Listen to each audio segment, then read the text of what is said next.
नमस्कार, मैं वैद्यराज संजय आप सभी का स्वागत करता हूं। आज का हमारा विषय है वयोस्थापन यानी कि एंटी एजिंग।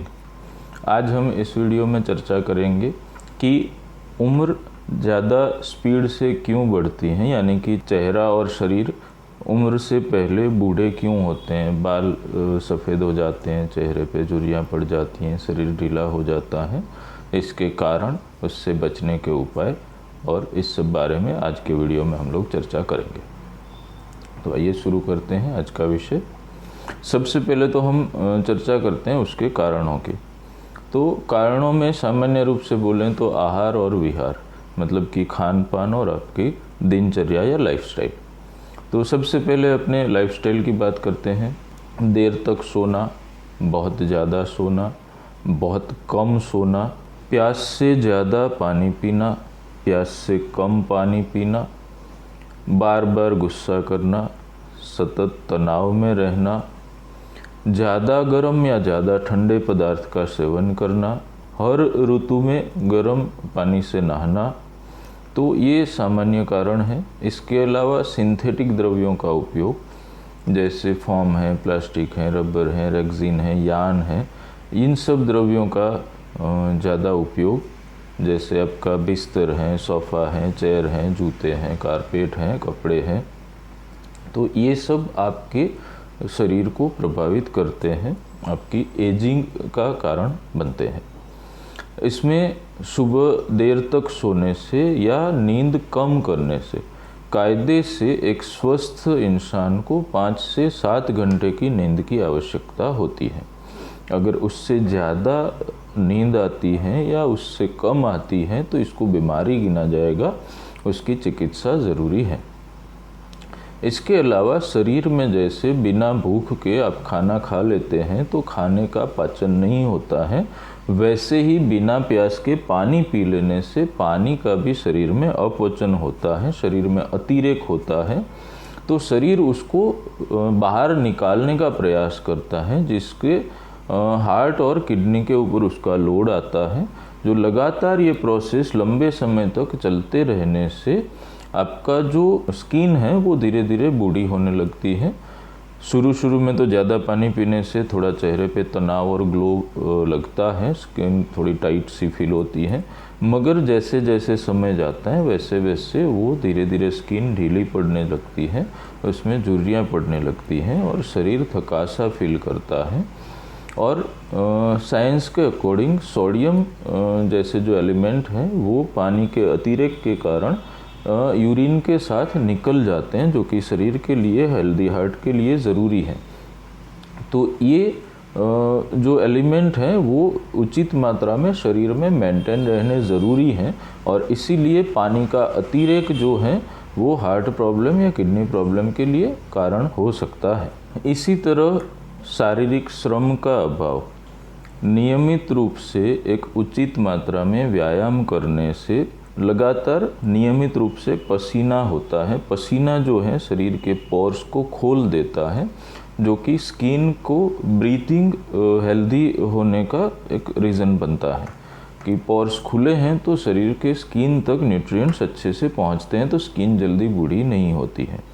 दूसरा, रेगुलर एक्सरसाइज करने से भूख अच्छी लगती है, डाइजेशन अच्छा रहता है, आप अच्छा खाना खा सकते हैं, अच्छे से पचा सकते हैं, तो उससे शरीर को जो न्यूट्रिशन मिलना चाहिए वो उचित रीत से अच्छे से मिलता रहता है, तो वो भी आपका एजिंग को स्लो करता है।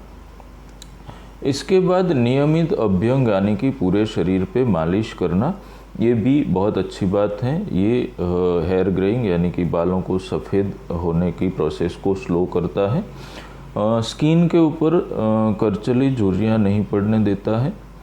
इसके बाद शांत मन जो है वो भी एजिंग को स्लो करता है, उसको करीब करीब रोक देता है। तो बिना कारण के टेंशन, तनाव या गुस्से से बचना चाहिए। नियमित ध्यान करिए, वो आपके मन को शांत रखता है। मन शांत रहेगा उतना ही आपका शरीर स्वस्थ और संतुलित रहेगा। इसके बाद अब आप आते हैं अपने आहार के ऊपर, खान पान के ऊपर। तो खुराक में जो है सादा सिंपल नियम ये है कि जब भूख लगे तब जितनी भूख है उतना पेट भर के खाना खाना चाहिए। अभी ये समय है, अभी तो गलत समय पे भूख लगी है, अभी कम खा लेते हैं, अभी थोड़ा ज़्यादा खा लेते हैं, सुबह नहीं खाया तो क्या हुआ, शाम को दोनों टाइम का डबल खाना खा लेंगे, तो ये उचित तरीका नहीं है। आप चूल्हे के ऊपर तवी चढ़ाते हैं रोटियां पकाने के लिए, जब सही गर्म हो जाए उस टाइम रोटी नहीं डाल के ज़्यादा तपा के उसके ऊपर 2 रोटी डाल देंगे तो रोटी आप खाने लायक बना पाएंगे। तो यही लॉजिक जो है पेट के ऊपर भी लगता है कि दोपहर में भूख लगी, खाने का समय नहीं है, चलो छोड़ दिया, अब शाम को जितना सुबह खा रहे हैं वो भी और शाम का दोनों साथ में इकट्ठा एक साथ खा लेंगे। मगर ये सही तरीका नहीं है। 2-4-5 घंटे भूखा रहने से एसिडिटी भी होती है, गैस भी होती है और डाइजेशन भी डिस्टर्ब होता है और भूख भी विकृत होती है। तो आपकी जो पूरे शरीर की जो प्रोसेस हैं वो सारी की सारी प्रोसेस डिस्टर्ब होती हैं, हर ऑर्गन की, तो वो भी एक एजिंग का कारण बनती है। तो जब भूख लगे, जितनी भूख लगे तब उतना पेट भर के, मतलब कि भूख बाकी नहीं रहे परंतु बेचैनी भी नहीं हो, मतलब कि इतना दबा के नहीं खाना है कि बेचैनी होने लगे या नींद आने लगे, मगर उतना भूखा भी नहीं रहना कि भूख का जो एहसास है वो बाकी बचे। तो भूख संतुष्ट हो जाए उतना पेट भर के हर बार खाना है।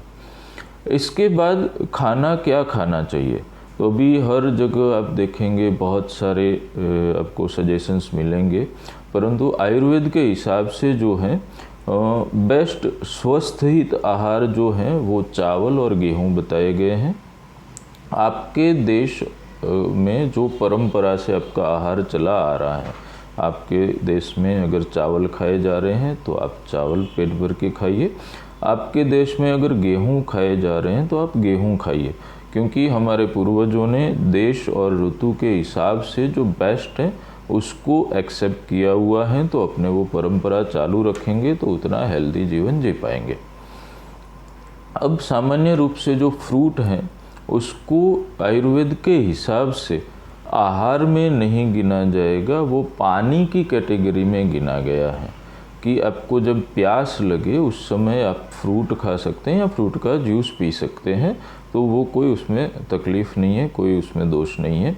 परंतु जब भूख लगी है तब अनाज चाहिए, उस समय फ्रूट या पानी या लिक्विड या दूध या वो चीज़ें नहीं चलती, क्योंकि सामान्य रूप से आयुर्वेद में आहार की व्याख्या ऐसे की गई है कि जो द्रव्यों से मल बनता है वो आहार माना जाएगा और जो द्रव्य मूत्र बनाते हैं वो पानी गिना जाएगा। तो जो फल हैं उसमें से मल खास नहीं बनता है तो उसको आहार में मैं अपने हिसाब से नहीं गिनता हूँ, वो पानी में गिनता हूँ। और नॉर्मल आहार जो है वो गेहूँ और चावल बेस्ट आहार है।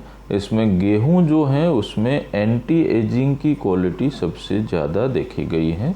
इसको आयुर्वेद के हिसाब से वयस्थापक धान्य कहा गया है। तो गेहूं नियमित रूप से अच्छी मात्रा में खाने चाहिए। इसके अलावा घी जो है, घी और दूध, ये भी बेस्ट एंटी एजिंग मटेरियल है। तो प्योर घी जो है वो आपके खाने के साथ आपके पाचन की कैपेसिटी के हिसाब से जितना मैक्सिमम आप पचा सकते हैं उस हिसाब से घी और दूध खाने के साथ लीजिए। अकेला दूध पी के पेट भर के दिन निकालना वो आहार नहीं गिना जाएगा। परंतु आप रोटी खा रहे हैं या खिचड़ी खा रहे हैं या चावल खा रहे हैं तो उसको दूध के साथ खा सकते हैं, या वो खाने के बाद आप दूध पी सकते हैं, वो अच्छी बात है। इसके अलावा नॉर्मल ये समझा जाता है कि भाई 2-3 घंटे में खाना ज़्यादा उचित रहता है, वज़न मेंटेन रहता है, परंतु ऐसा एक्चुअल में देखा नहीं गया है। 2-3 घंटे में खाने से आगे का खाना प्रॉपर डाइजेस्ट नहीं हुआ होता है और उसके बाद वापस से आप नया खाना पेट के अंदर डाल रहे हैं तो पूरा डाइजेशन डिस्टर्ब हो जाता है, जो कि बीमारियों का कारण बनता है। तो अभी जो खाया है उसको पूरी तरह से पच जाने दें, उसके बाद जब भूख लगे तब वापस भोजन करें। बीच बीच में घड़ी देख के टाइम के हिसाब से खाना कहीं से भी एडवाइजेबल नहीं होता है। तो इतनी बातें आप ध्यान रखेंगे तो आपकी जो एज है काफ़ी हद तक संतुलित हो जाएगी, बढ़ने की स्पीड काफ़ी कम हो जाएगी और आप हेल्दी और यंग दिखने लगेंगे। आगे आप किस विषय के ऊपर जानना चाहते हैं हमें बताइए, हम कोशिश करेंगे कि आपको उस विषय के बारे में वीडियो बना के ज़रूर से दें। तब तक के लिए स्वस्थ रहें, निरोगी रहें। धन्यवाद।